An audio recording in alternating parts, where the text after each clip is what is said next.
Welcome back. దేశంలో నెలకొన్న Covid పరిస్థితులపై కేంద్ర ఆరోగ్య శాఖ కార్యదర్శి లవ్ అగర్వాల్ మీడియాతో మాట్లాడుతున్నారు. ఇప్పుడు లైవ్ చూద్దాం.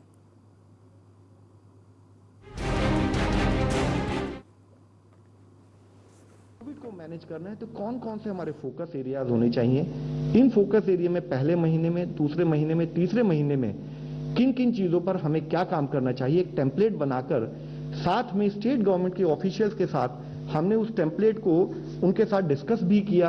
उनसे रिक्वेस्ट भी किया कि इसके बेसिस पर आप काम करें। जैसे कि आप देखें, चाहे वह महाराष्ट्र के जिले हों, गुजरात के हों, Haryana, Tamil Nadu, Madhya Pradesh, West Bengal, Delhi, Jammu Kashmir, Karnataka, Punjab, Bihar, UP and Chhattisgarh, इन सभी स्टेट्स में हमने स्टेट्स के साथ और डिस्ट्रिक्ट के साथ एक कोलैबोरेटिव डिस्कशन भी किया और उनसे कहा कि आप चेन ऑफ ट्रांसमिशन को रोकने के लिए जो जो कार्य करने हैं इस टेम्पलेट के तहत भी करेंगे तो शायद हम अपने एफर्ट्स में कामयाब हो सकते हैं। इसके साथ ही मैं आप लोगों की दृष्टि में लाना चाहूंगा कि रिसेंटली स्टेट गवर्नमेंट्स को एक दिशा निर्देश जारी किए गए जहां उनसे रिक्वेस्ट किया गया कि जहां जहां पर हायर केसेस आ रहे हैं, जहां पर क्लस्टर ऑफ केसेस रिपोर्ट हो रहा है, वहां जरूरत है कि इंटेंसिव एक्शन और लोकल कंटेनमेंट एफर्ट्स की, क्योंकि हम हमेशा बात करते आए हैं कि जो इसका बीमारी का जो होस्ट है वह ह्यूमन बीइंग है। अगर हमने उसका मूवमेंट रिस्ट्रिक्ट कर लिया तो टू दैट एक्सटेंट हम चेन ऑफ ट्रांसमिशन को रोक पाएंगे। इसके साथ ही हमने स्टेट से यह भी रिक्वेस्ट की है कि जितने भी पेशेंट, जैसे कि आपने कुछ दिनों पहले भी यह विषय मीडिया द्वारा पूछा गया था कि कई हॉस्पिटल्स में सस्पेक्ट केसेस को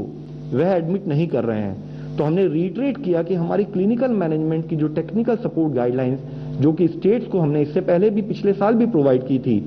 उसके तहत कोविड सस्पेक्ट वार्ड भी बनाने चाहिए, जहां पर कि अगर कोई पेशेंट जिसका टेस्ट रिजल्ट किसी कारणवश नहीं आया है या डिलेड है बट वो क्लिनिकल सिम्टम से कोविड एग्जिबिट करता है तो आप उसको कोविड सस्पेक्ट वार्ड में एडमिट करके उसका ट्रीटमेंट शुरू करें। आज जरूरी है कि जब पेशेंट के साथ साथ पेशेंट के अटेंडेंट एक हॉस्पिटल में जाते हैं तो वहां पर उनको उनके पेशेंट की स्थिति के बारे में बताया जाए, ताकि एक भय का वातावरण जो कुछ स्थानों पर हमने देखा क्रिएट हुआ उसको कम किया जा सके। इसके लिए हमने स्टेट से यह भी रिक्वेस्ट की है कि जितने भी हॉस्पिटल हैं वहां पर अटेंडेंट के लिए एक डेडिकेटेड फैसिलिटी बनाई जाए बैठने के लिए। वहां पर उनको यह इंश्योर किया जाए कि वहां पर एक टेलीफोन लाइन हो जो कि नर्सिंग स्टेशन से कनेक्टेड हो और कोशिश की जाए कि एक एफर्ट इंश्योर किया जाए